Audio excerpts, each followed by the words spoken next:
Kyle Jennings laughed. It was a sharp, unpleasant sound that cut through the cool morning air. He stood with his arms crossed, a sleek tablet tucked under one of them, his expensive suit looking comically out of place against the backdrop of upturned earth and heavy machinery. Before him, an old man in oil-stained overalls patted the grimy cast-iron flank of a machine that looked like it belonged in a museum or a scrapyard. "You're going to move it with that?" Kyle asked, the disbelief dripping from his voice. "No offense, sir, but our $2 million subsurface extractor couldn't budge. What makes you think that relic can?" Arthur Vance did not look at the young engineer. His gaze was fixed on the massive steam traction engine, its black paint faded, its brass fittings tarnished with age. He ran a hand over a riveted seam, a gesture of familiarity, of respect. "Her name is Bess," Arthur said, his voice a low rumble. "She was built in 1909. Kyle Jennings laughed again, louder this time. He was about to learn the difference between price and value. He was about to learn that some problems are not solved by processing power, but by pressure. And he was about to learn what a man can accomplish when he has been waiting for 47 years. The story did not begin with the laughter of a young engineer. It began 47 years earlier in the dusty quiet of a barn attic. A teenage Arthur Vance, tasked with clearing out his late grandfather's belongings, had found a heavy, sea-worn wooden chest tucked under the eaves. Inside, beneath moth-eaten wool blankets and yellowed newspaper clippings, was a leather-bound journal. The cover was embossed with a single name, Thomas Vance. Arthur opened it. The pages were filled with his grandfather's precise, elegant script, detailing his life as the chief engineer at the old Blackwood Mill, a place that had been nothing but a field of ruins for as long as Arthur could remember. Most of it was technical: boiler pressure logs, coal consumption rates, gear tooth schematics. But one entry dated October 1909 was different. It was a narrative. Thomas Vance described the installation of the mill's heart, a colossal 20-ton cast-iron flywheel forged in a Pittsburgh foundry and delivered by rail. He wrote of the challenge. The ground was softer than anticipated. To secure the flywheel's massive axle housing, they had to sink it deeper, anchoring it to bedrock with a custom-poured concrete foundation 10 feet thick. He wrote of the unique problem this created. Once seated, it would be almost impossible to remove by conventional lifting. The sheer, direct vertical force required would be astronomical. But his grandfather, a man of steam and steel, had seen the solution not in lifting, but in pulling. In the journal, he sketched a diagram. He detailed the precise angle of force required. He calculated the exact tensile strength needed for the chains. He specified the steady, unrelenting torque that only one machine could provide. A brand new 1909 case steam traction engine, the most powerful machine he had ever operated. He had even given it a name: Bess. At the bottom of the page, his grandfather had written a note, almost an afterthought. "Buried it deep, a root for the mill to grow from. Should anyone ever be foolish enough to try and dig it up, they will need Bess, or her equivalent. A straight pull is the only way. A slow, steady pull. Anything else will just break itself against the earth."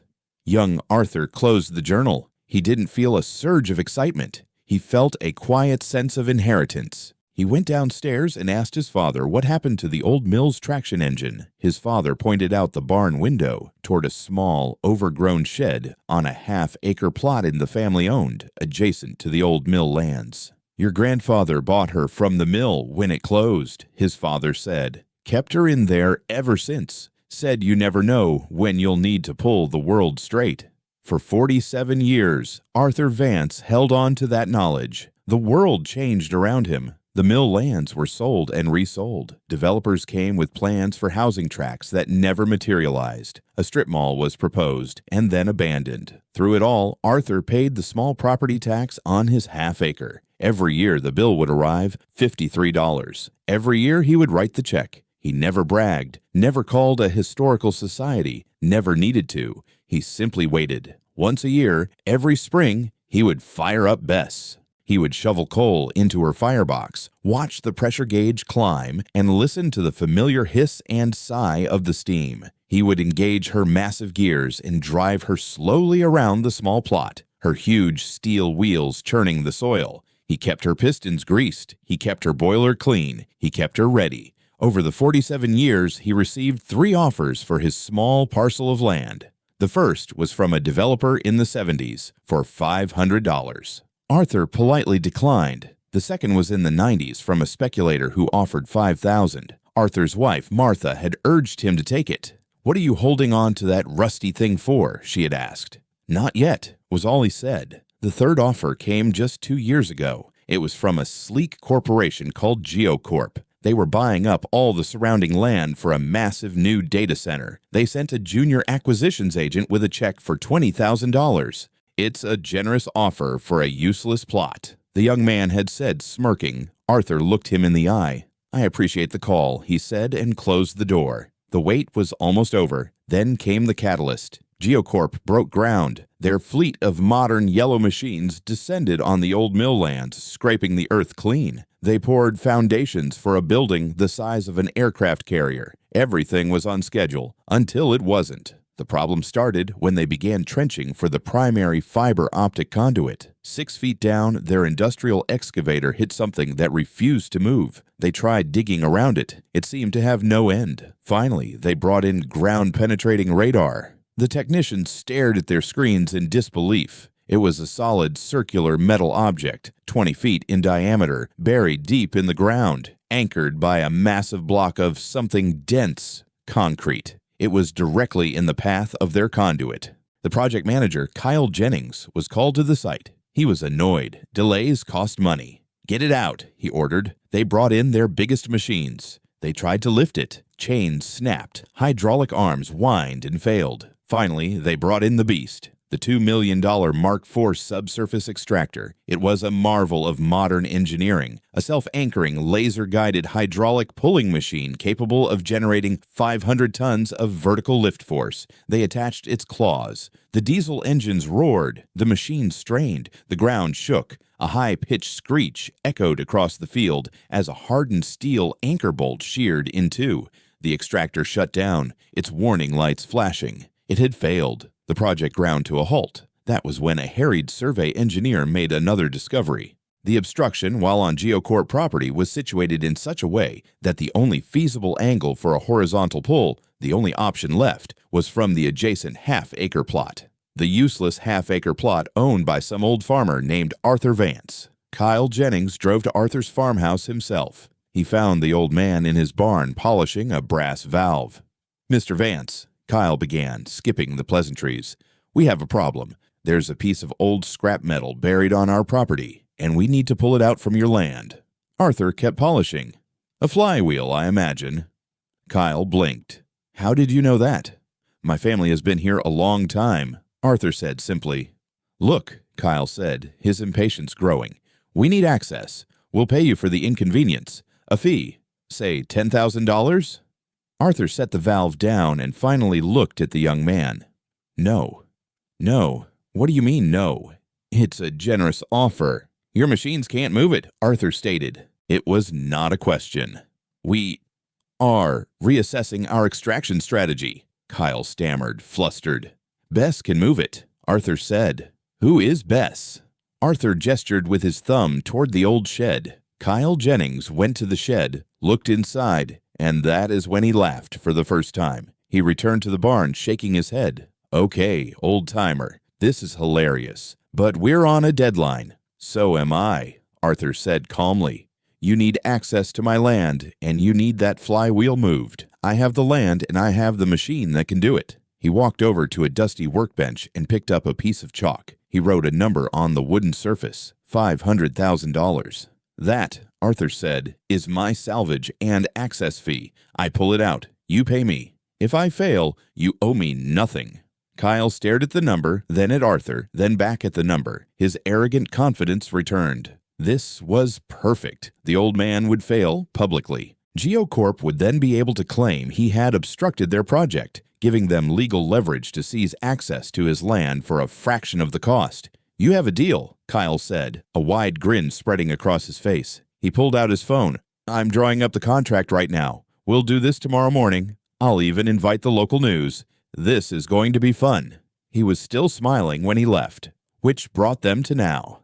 The morning sun glinted off the useless $2 million extractor, parked like a monument to failure. A small crowd had gathered. GeoCorp engineers, a few locals, and a news crew from the county station. Kyle Jennings stood with his arms crossed, his smirk firmly in place. Arthur ignored them all. He and his son, a quiet man in his 50s, worked with practiced efficiency. They had spent the better part of the night laying down thick oak beams to distribute the engine's weight. Now, they attached the chains. They weren't new, shiny chains. They were thick, hand-forged links of steel that his grandfather had also kept, oiled and wrapped in canvas for a century. They were attached not directly to the flywheel, but to the massive concrete anchor, exactly as his grandfather's diagram had shown. The angle was perfect. Arthur checked the pressure gauge on Bess. It was steady. He looked at his son, who stood by the massive winch drum. He nodded once. Arthur pulled a long lever. With a deafening hiss of steam, the massive piston began to move. Slowly, deliberately. The winch drum began to turn, taking up the slack in the chains. One by one, the links pulled taut, groaning with a sound like the earth stretching its bones.